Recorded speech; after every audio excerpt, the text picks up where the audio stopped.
Hi, this is Welcome to Self, and I'm your host, Dr. Hayley D. Quinn, the anti-burnout business coach. I'm a speaker, author, former clinical psychologist, and late identified ADHDer. Welcome to Self is a podcast for business owners like you who want success, but not at the cost of your well-being.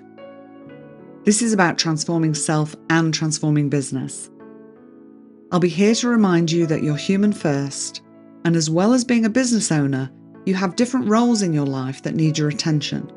And to manage those well, you need to take care of yourself in the best way possible. Here you'll learn about practices that'll help you navigate not just your business, but your non-work life as well. And you'll realise that you're not alone in the ways you struggle. You'll have your curiosity piqued on various topics as I chat with wonderful guests and bring you solo bite-sized episodes. I'm here for service-based business owners and entrepreneurs like you to help you increase your self-care and compassion, change your relationship with yourself and your business, and elevate your business to a new level so you can live the full and meaningful life you desire. This is a place of nourishment, growth, and helpful information. A place where you can learn ways to assist you and your business to thrive. We'll talk all things mindset, strategy, and well-being, and I'm so excited you're here. If you haven't already, go and hit subscribe so you don't miss an episode. So let's get started.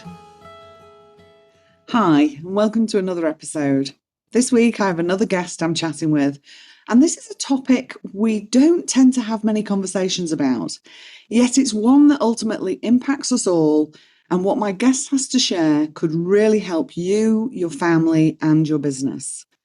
Let me introduce you to Catherine Ashton. Catherine is the dynamic force behind Critical Info, a platform dedicated to end-of-life planning and awareness. Through a serious car accident in 2019 and the unexpected death of a dear friend in 2023, the importance of end-of-life planning fueled Catherine's determination to create a secure and informative platform to empower people in making informed decisions. Catherine is an award-winning speaker and MC and has worked with companies such as Pricewaterhouse, Cooper's Eldercare Network, and Griefline. Catherine has also appeared in numerous publications and news platforms, including SBS World News. Catherine is dedicated to breaking the silence around death and providing the tools and knowledge necessary for comprehensive end-of-life planning. Through her platform Critical Info and her podcast Don't Be Caught Dead, Catherine continues to support and empower individuals facing the realities of mortality. I know you're going to have some really helpful takeaways from this episode, and it's my absolute pleasure to welcome Catherine to the podcast. So welcome, Catherine. Thank you so much for coming on. Thanks for having me, Dr. Hayley. So do you want to start by telling us a bit about your background and really how you came to start the platform and the podcast? Yeah, look, I think you've given a bit of insight that there was two significant events that happened that have really sort of formed the path with what I'm doing now. And that was firstly, the car accident that I had in 2019. I was on my way to work. I worked as a producer of major events at the Royal Botanic Gardens, Victoria, and I got hit from behind, and that ended in me having spinal surgery and developing chronic pain as a result. And as you well know, chronic pain and stress and event management are not friends. So that resulted in me having to leave that job. So I was at a bit of a loss, and I really didn't know what I was going to do. And I just finished a 16-week pain management course in 2022 at the Victorian Rehab Centre, and I knew whatever I was going to do was going to have to be aligned with my values, but I really didn't know what that was going to be. So I was really at a stage that, being in my early 40s, what do you do? I thought, like, I'm not really qualified for anything else but event management. But in hindsight, it was really a good opportunity because what that meant when our friend unexpectedly died Yeah. in February of 2023, his two adult children were residing in the States. That's where they live. And I thought I'd put some information together for them to come over here to Australia. And I just couldn't find the information that I needed to provide to them. And thankfully, I did actually have that time off because it took us sort of 6 intense weeks of managing his estate and closing as much as we possibly could of his affairs while they were here. And that's not something you can do when you're working full time. So it was just weird how, life kind of dealt the cards it did. And that was the situation I found myself in. Yeah, yeah. And that really highlighted for you the problem that when something like this happens, there isn't information available for people. And it's a really hard time. You and I spoke on your podcast, and I think I spoke on that episode around having worked with people as when I was a psychologist. And this is a time when there's so much practical aspects of what needs to be done, and yet the grief process makes that so hard. So can you tell us a little bit about Critical Info, the platform, and what that does, why that's important? Yeah, look, and you're so right with the impact that grief has, and it's kind of like that moment that you're really in that hole you've had, especially if it's an unexpected death, Yeah, such it was with our friend. And so we had to step in and become custodians of his apartment and all of his belongings while we waited for his children to arrive. And so I started Googling, thinking that there would be something to guide me through the process. And what I found is that everyone was very good at telling their part of the story, but there was nothing to sort of hold your hand all the way through the process. And that's what I found really confusing. So, what I did, being the good producer at that point in time, I started an Excel spreadsheet, which yeah, is, basically a to-do list. And I just worked through with the kids and documented everything that we had to do to get things finalized. And then it was sort of at the end of that 6-week process that I thought, well, maybe I'm not the only one that's in this situation. So I had attended a death care conference that the University of Melbourne had put on the year before when I was considering becoming a funeral celebrant. Not the average choice that you'd think of a job, but my aunt had been a funeral celebrant, and she had said to me it was the most rewarding job that she'd ever done. So I thought, oh, okay, well, I'll go to this death care conference and see what the industry is about. And so I found it fascinating, but realised that the grief would be too triggering to manage my chronic pain as well. It would just be not the right thing for me. So I'd sort of parked that idea. But what I did is when I had this Excel spreadsheet and I wanted to see whether there was a market for it, I actually reached out to those people that I'd met at that death care conference and said, look, is there anything available at the moment? With what I'm looking at planning to do. And so it's just sort of snowballed from there. yeah, So the people that I spoke to, and I think we've discussed this previously, is the fact that everyone has a personal story of someone who either they have a loved one that was close to them or they know someone who has died and had to really manage that process. And anyone who's done that will relate that there's just such an overwhelming list of tasks to do. yeah, And so what I found is that the stories that were being told to me were too important not to share with others, and that's where the podcast came about. So in February of 2024, I launched the podcast Don't Be Caught Dead, which you mentioned that you've been a guest on. So it's either people with lived experience or people like yourself who are experts within the industry that can provide some insight to those people that are grieving or have loved ones that have gone through it. And then I also really just put all of the information together. So I think there's over 300 organisations now that we have on our website. So what that means is that someone can go there to the one spot and look at any point in stage where they're at. So whether it's end of life planning, death care or bereavement, and they can connect with an organisation that's either an industry association, so they can find someone in their local area to support them, or a reputable bereavement organisation, depending on what area they need support in. So whether it's something like Grief Line, there's a 24-hour hotline service where you can get support, or whether it's something more specialised that you need support in, whether that's actually children that have lost a parent, or a parent that's actually lost a child through suicide. You can connect with all of those specialist services under the one website. So, yeah. Such a fantastic platform. And I think you speak to something there as well, is you had gone to people, but then there was nobody that kind of was the thread through it all. And we don't know what we don't know.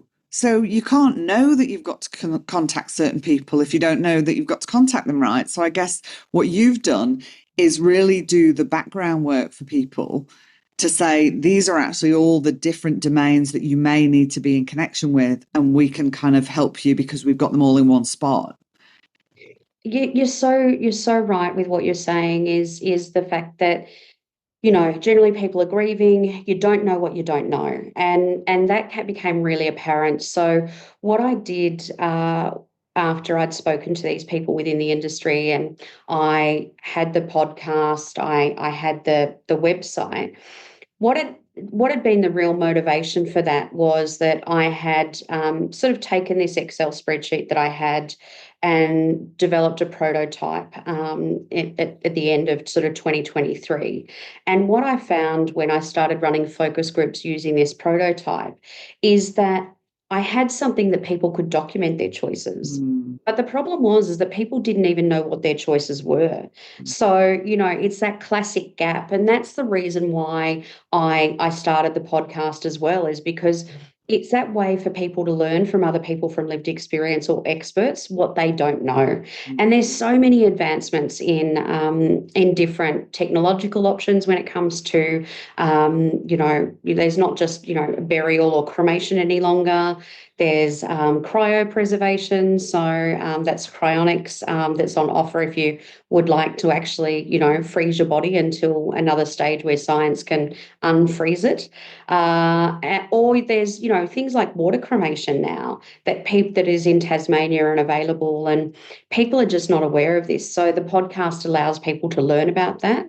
And then also what we found is that through one of those focus groups, a girlfriend of mine literally said to me, I would have no idea what to do if someone died tomorrow. And so I just sat down and did the same process that I had sort of done with, you know, gathering all the information for the website, was just went, okay, well, what's out there and what do you need to do in chronological steps? So we cover, I've written a guide that is called My Loved Ones Died, What Do I Do Now? Very evident of what it helps you through, and it covers the first 24 hours right through to the next few days and months that you'll need to go through. And it's a very pragmatic guide of what the steps you need to do to complete and what organisations that you can connect with. So that guide is available on the website. It's in a downloadable format. It's also can come in a printed format as well, and that also has a checklist. So as you were talking about with the way our brain works after grief, is that it's adult, you know, and you're not in the state of mind to make decisions. So this allows you to actually just go through a checklist and work through those steps that you need to do. So I think it's fantastic because, like you say, when people are grieving, your mind is not working the way it would be if you weren't grieving. And the planning and execution of all that would be so much harder, even if you knew where to start, which, like you say, many people don't, because, you know, certainly in Western culture, we don't talk about death. You and I spoke about this when we spoke before. We just don't. And I think that's really problematic because whilst it might feel comfortable to avoid these conversations now, and I do hope when people heard what this episode was about, you are still with us and you are still listening, because I'm sure there would have been some people that decided to hit stop and not listen because it can feel really confronting.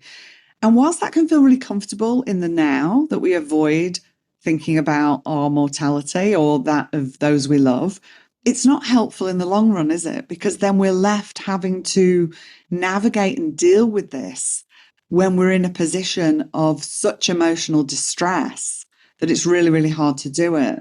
So I think for you, having set this up, it's almost like you take the emotion out of it and you do the pragmatic work. You do the checklist. You put together, here's all the people you might need to contact, which makes it so much easier for people to access when they do need to do that. Or to have somebody who perhaps is a step removed from the grief. They may still be grieving, but perhaps it's not as raw for them, that could then help their friend or loved one with the process that they need to go through. So I think what you've done is fantastic. Oh, thank you, Hayley. And for me, look, I've always, anyone who knows me knows that I'm a very practical person. And so it probably doesn't come as a surprise to them that this is something that I've done, because I was just so surprised that there wasn't something out there to take us through that chronological order.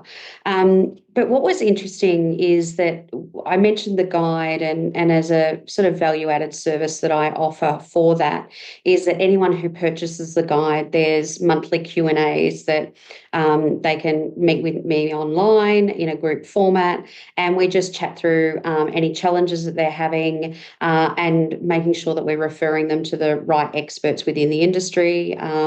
And so what was really fascinating is that last year, one of the people who had purchased the guide came to one of these sessions, and she had an absolute fear of death. And we know that it is a known condition, that there is death anxiety.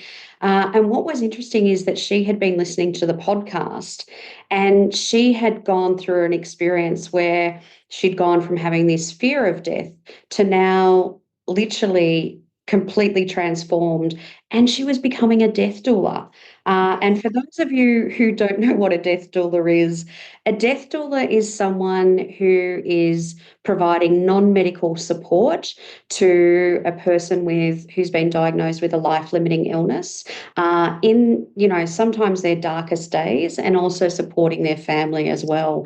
And that is really tough work, and something that I certainly couldn't do. And yet she's gone from having this anxiety to now completely the other end of the spectrum. So, it is interesting how people, once they become more educated about a topic, they realise that, look, it is inevitable. And if we can sort of prevent the anxiety and the stress and the complex grief by getting our paperwork sorted early and making sure our loved ones have that critical information now, that's the best way to do it. Because, for us, when our friend died, we didn't know what his wishes were. And I would never want any family member or close friend to go through that experience where you don't know what those wishes are. Yeah, because it becomes really difficult, doesn't it? Because then there's all that personal anxiety then around, am I doing the right thing by that person? Would this be what they wanted? And it compounds the grief, doesn't it? Like the suffering becomes amplified because of the things that we're unsure of. So you have services for people who are actually in the throes of grief, somebody has died, but also in that planning stage of let's think about what's needed. And I guess in terms of this podcast, a lot of the listeners are business owners, and I know I spoke to you about this, about how important that can be. As a former psychologist, we had to have like a living will for your business, so that you would have somebody that was your contact person. If you died, they knew what was needed for your clients, etc., and what to do with your files and everything. But I don't think, and I think a lot of people didn't do that, even though it's a requirement. I think people still avoid that sort of thing. But I think there's a lot of businesses where that wouldn't even be a consideration. Yeah. Obviously, the sensitive nature of being a psychologist or some kind of health professional, that's told to you. But for many business owners, you probably aren't sitting there thinking, oh, I need to think about my profit and loss. And also I need to think about if I died next week. I mean, we don't tend to think like this, right? But if you were to die, somebody has to deal with your business and what's left. So What would you say to people who are running businesses about why this is important? And what can they do? Like, in terms of what you have to offer or what they could be doing for themselves to sort of plan for that. Yeah, look, it's interesting because we can use the classic example of recently how we saw people's holiday plans and lives completely turned upside down because of the cyclone Alfred when that hit Queensland, and that's only recently in the last few months. And with me, with my personal experience, I was just driving to work like any normal day and ended up having a car accident. So life is unpredictable. And so we can have, we can avoid these things, but the problem is that as a business owner, you have a responsibility to your clients, and if you run a company, your shareholders, your board, those sorts of obligations, both from a duty of care perspective, but also it's a legal requirement. So you have to have, and what they sort of generally refer to it as a business continuity plan. And so that is basically what happens if I end up in hospital? What happens if I'm stuck overseas? What happens if, my phone dies and no one can contact me? What is the steps in place that need to happen? And how do people know about that, what needs to happen, and how do they access the information that they need to make those decisions? And who's going to be making those decisions Mm. if I'm not here to make them? And it can be as simple as really if you're a co-founder, if you've got a business partner, it can be as simple as just actually, having a voice memo meeting or recording a Zoom meeting where you actually have this discussion. Mm. So at least it's some sort of to-do list or some sort of process where you've had the discussion, it's documented, Yeah, and someone can refer back to it later if need be. yeah, But ideally, best practice would be really writing a proper business continuity plan. You can get those business continuity plans off the, Business Victoria website. In Victoria, I know that they've got them there. If you have a financial advisor, speak to them. If you have an accountant or a lawyer, speak to them. They can provide you with the formal documents or framework that you need to think about. But, at the very least, have a conversation, because you just never know. It doesn't have to be death. It can be yeah. just, a cyclone. Who knows? Yeah, live. I don't know if you can hear this. This is becoming a running theme in my podcast now of the people in the building deciding to do renovation work whilst I'm recording an episode. So Oh, I'm no. not sure if you can. I'm hoping my microphone is limiting that as much as possible. But there you go. As we say, we can't control what happens in life. The classic example, isn't it? So there's life timing perfectly. Thank you very much. Yeah. Now, one of the things that because you recently launched the podcast, not the podcast, sorry, the platform. At the time of recording this, it was very recent. This will air in a few months. And one of the things is you have a service where people can come and kind of input information. Can you tell us a little bit more about it? I read a little bit about it in my email that I got, but can you tell us a little bit more about that? How we can access that and what that process is like? What sort of information would be on there? Yeah, sure. So it's called the Critical Info Platform. So it really is the live version of what I referred to earlier as that Excel spreadsheet. So it really is. It's gone through many iterations, gone through I think 4 focus groups before we have now gone live. And what it is, it's just a really simple system that you spend 10 minutes a day.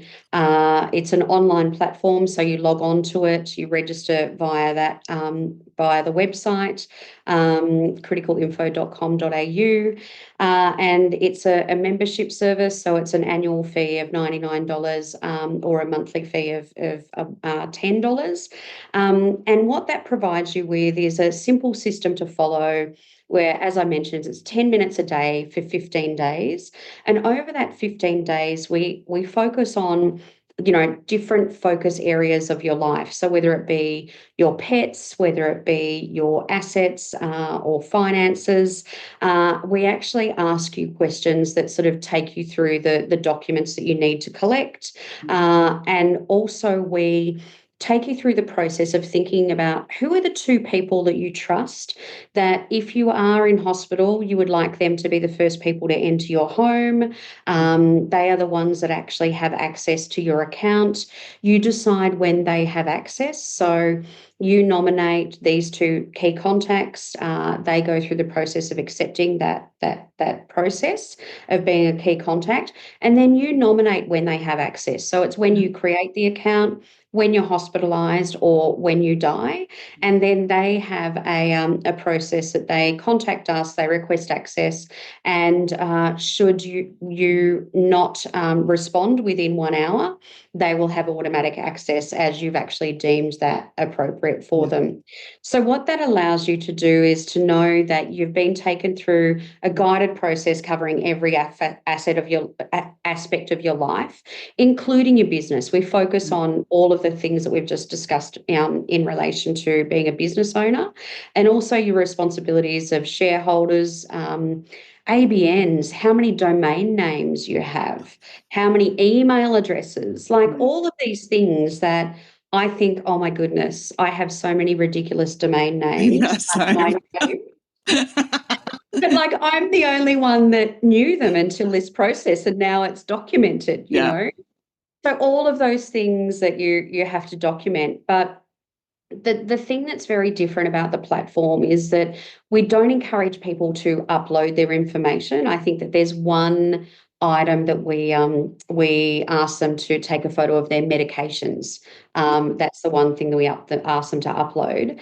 But what we really encourage people to do is that you can respond to each of the questions either using audio or text. And in the storytelling questions, so we've kind of got questions in there about like what was the nickname you had at school, how did you earn your pocket money as a kid, and what did you spend it on, those sorts of questions. And you can use video for those. But what ends up happening is that when we've identified the important documents that you need, you actually get a to-do list at the end of it. And so you then have connection to step-by-step guides to actually take you through on how to complete those tasks. But what we do is when at the end of the 15 days, you actually download all of your documents or all of the responses you've given, and you actually are encouraged to put your documents in a secure place. Now, anyone who's been through this death administration experience knows that you actually need physical copies. All of the organisations, when you're actually dealing with closing accounts, require physical copies at this point in time. So that's what we do, is we don't ask you to upload, but actually find somewhere secure in your home and make sure your two key contacts know exactly where that location is. And that it's probably flood and fireproof too. Correct, exactly. And we go through all of that process with them. That's so comprehensive, isn't it? Part of me as a autistic ADHD woman is a bit like, oh, it feels like a lot. And I've got to do it in 15 days. What happens if in that process for other neurodivergent or just anybody that would find that a little overwhelming, what happens if you can't get that kind of, if you can't do your 10 minutes each day? Which sometimes doesn't sound like a lot, but for some people can feel like a lot or can be unachievable. So what happens if you can't do it in the 15 days? Is there time to kind of space that out? Yeah, look, and this all came out through the focus groups, is that timeline. Like originally I'd done it for 7 days and that was too overwhelming. But some people want to sit down and do it. Like I've just done it with my 85-year-old mother, and we just did it in 2 days, and that was really easy to do. Sometimes the hardest part is collating the information and working out where it's all and putting it in one spot. So that's sometimes the hardest. But if you are someone who does get overwhelmed, you can turn off the daily reminders in your profile because you get daily emails Yeah. about, okay, well, this is the next step that you're doing. You can turn them off. It's totally self-paced. Yeah. So, what it is that it's a chronological process. So you finish one day and then you move on to the next. Yeah. But if you take 3 weeks to do that, that's entirely up to you. And there's no pressure on that because we've built it so you can do it at your own pace. Yeah. Fantastic. And the other thing is the fact that we've tried to make it as simple as possible. So as I said, the way in which actually you're recording is either typing it or voice recording, which Yeah. is really easy to do, and video when it's storytelling. So it kind of takes the pressure off having to type everything. Yeah. So yeah, they're the sort of things that you can do that sort of help with making it more of a achievable task for someone. And it was interesting, one of the sections that had to be modified in one of the focus groups was, on day 14, we focus about end of life ceremony.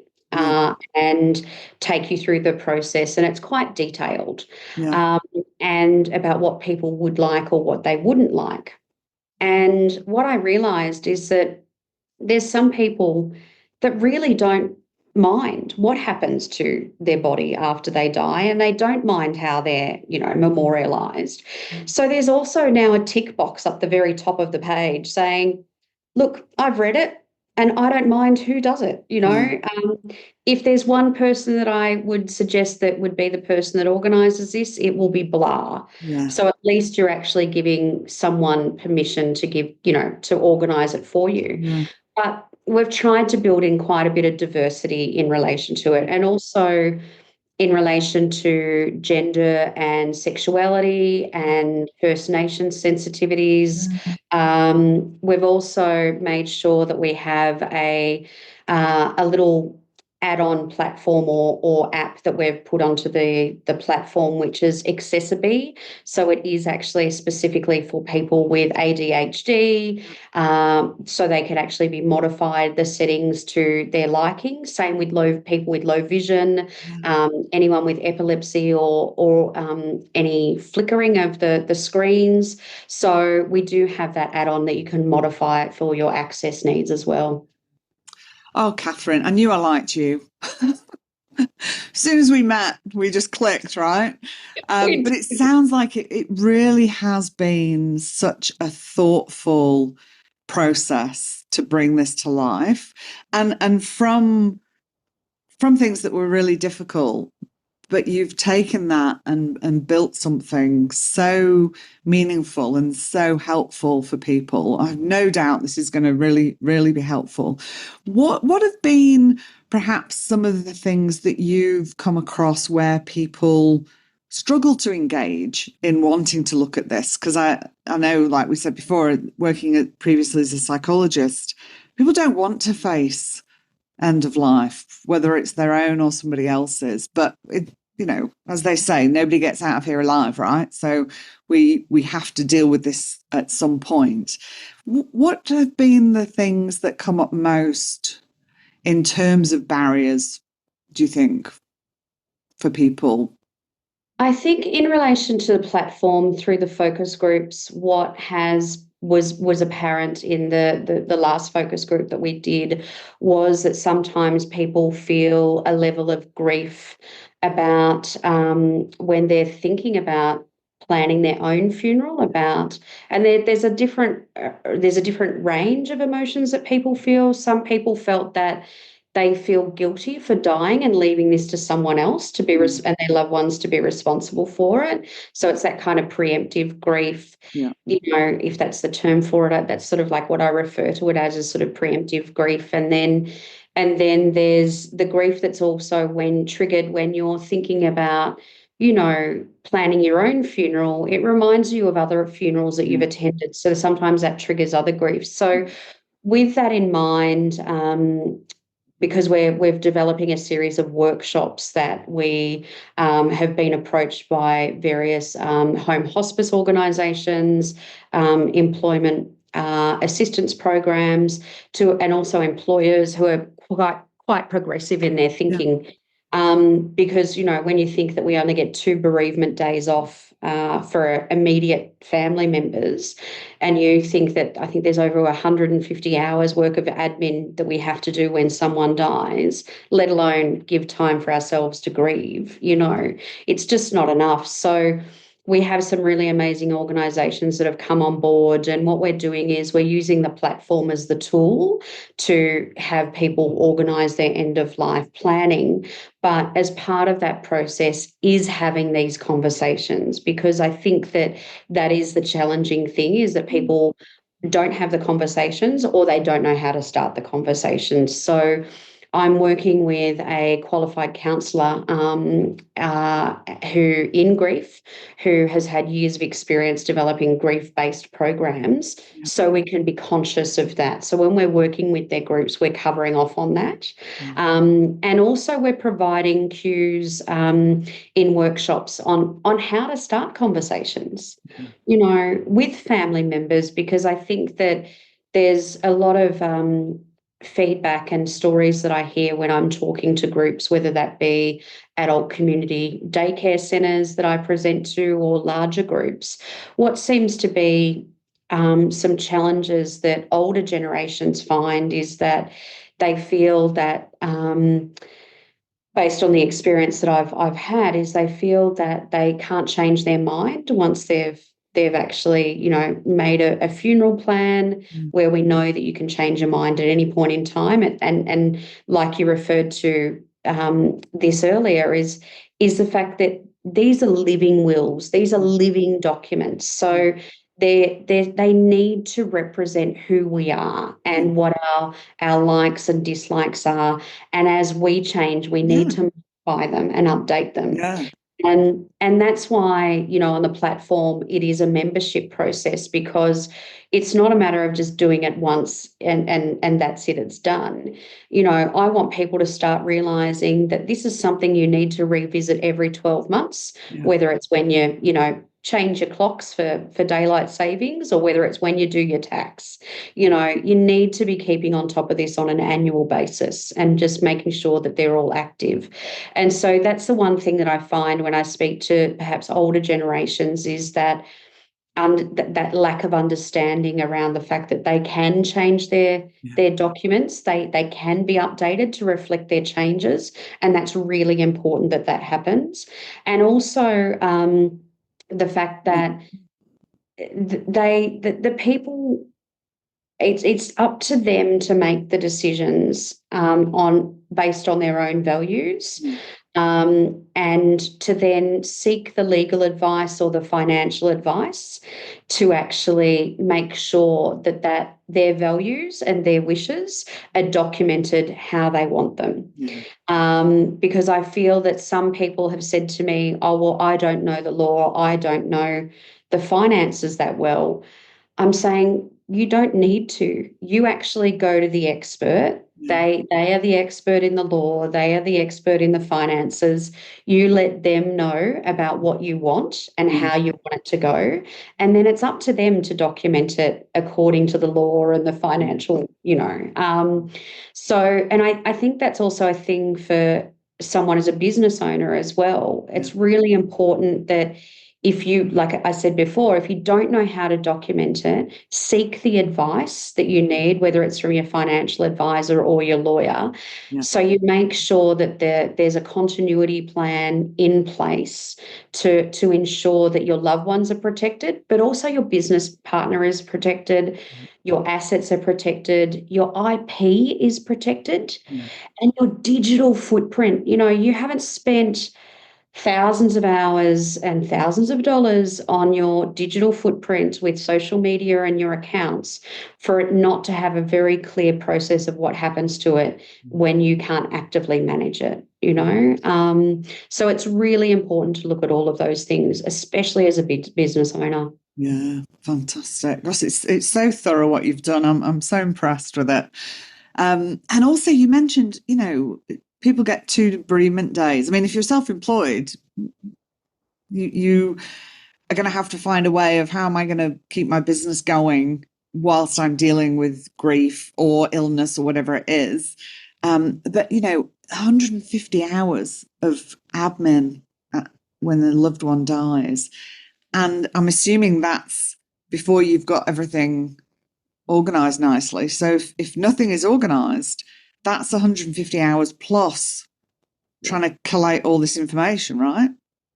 Yeah, and like you said, that's if you know their wishes. Yeah. So add on top of that, also if you have to have discussions about what you think those wishes are, and families can be challenging at those times when there's time constraints on decisions being made.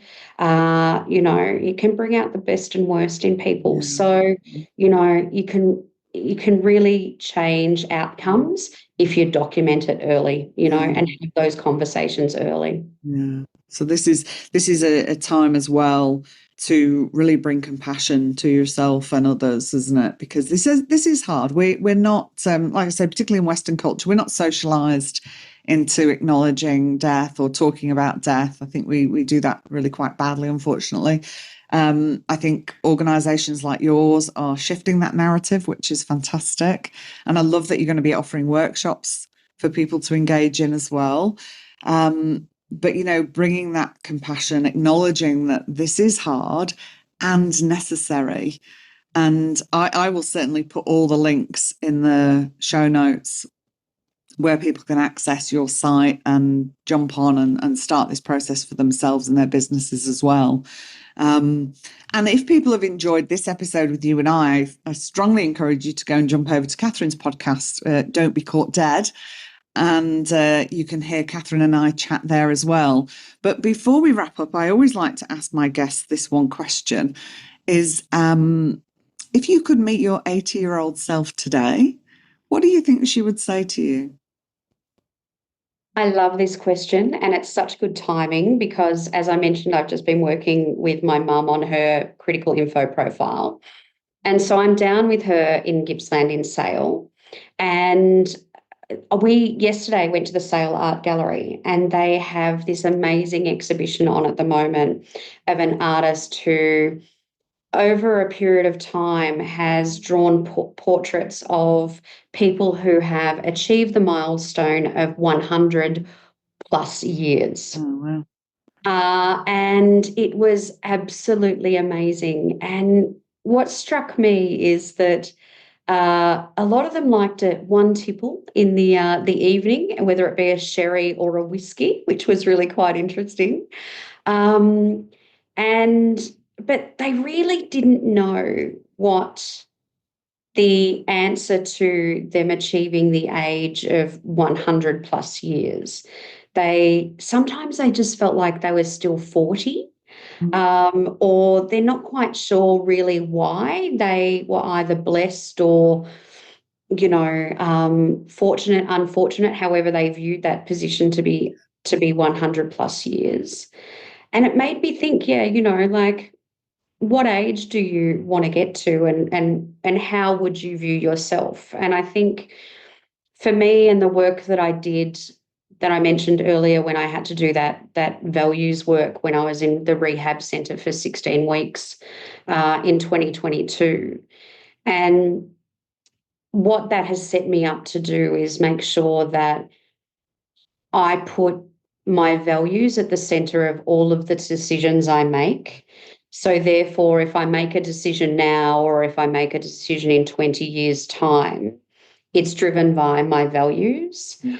And that's why, for me, we made the organisation a social enterprise. So it's profit, but with purpose. Yeah. And we reinvest to increase death literacy, because I want to make sure that this is a business that has come out and was born out of tragedy from a friend dying. And I want to make sure that we honour that, and that whatever we do helps other people. Yeah. So I think that, if I stick true to my values, I will be good now, and I will also be good at 80. and I will also be good at 100 plus years if I make it that long, Yeah. which in my family could be a possibility. There's a couple of, of us that have gone quite long in the age. So I just think, be true to my values Yeah. here, and then I think that I'll be able to quite happily look at myself in the mirror every morning when I get up, regardless of my age. Yeah. Oh, it's so beautiful. So beautiful. And I think, I think that values work is so important for all of us to do, to connect with what really is important and meaningful to us. And then how can we have that at the center of what we do? Certainly when I work with people, it's very much about values alignment in your business, because I think that way we work differently. We work from a different place, and it can be really nourishing and nurturing for us. Yeah. But I hope you and I both live very long and healthy lives, as do all the listeners, and that we get to have more of these conversations in the future. Like I say, I think I said to you before, I like talking about death. Not everybody does. So finding you as a fellow person that is open to those conversations is wonderful. But I think we do need to start talking about this more. And I'd encourage everybody that's listening to, think about this for yourself, have conversations with your families, with your friends, with your business associates, and go and check out Catherine's work and the platform that she's done. It is all now launched and live, which is fantastic. And thank you so much for coming on, Catherine. And I look forward to you and I catching up again soon. Oh, thank you so much for having me, Dr. Hayley. Absolute pleasure. See you all next week. Thanks for sharing this time with me today. I hope it's been helpful and supportive. If there's been something in this episode that you have found helpful, I encourage you to share it with your business besties so they can benefit too. Shares, ratings and reviews really help to increase awareness and reach of the podcast, meaning more people can benefit from the information. I really appreciate you taking the time. If you'd like to know about the ways we can work together, check out my website at drhayleydquinn.com. I'll pop the link in the show notes, and you can also join my mailing list from there and be kept up to date with all that is happening. I do need to say, because legal stuff, this podcast is solely for the purpose of education and entertainment. This podcast is not intended as a substitute for individual advice or advice of health professionals or other qualified professionals. Okay, now we've got that formal stuff out of the way. I love hearing from listeners, so don't be shy. Reach out and let me know your thoughts on the episode or what else you'd like to hear about. I wish you well in your relationship with yourself and your business, and may you go well and go gently. And remember, if you thrive, your business will too.